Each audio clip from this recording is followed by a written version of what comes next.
We hebben een reunião com o Premier Rutte, o Primeiro-Ministro de Holanda, sobre diferentes temas.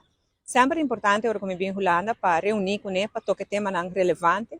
E também a dar update da situação financeira de nosso país, essa que nós passa nos presupuestos, que nós temos surplus outro ano, e o reto que nós estamos enfrentando em diferentes terrenos. E também compartilhar de gênero e o reto financeiro que o país Holanda está passando também agora aqui.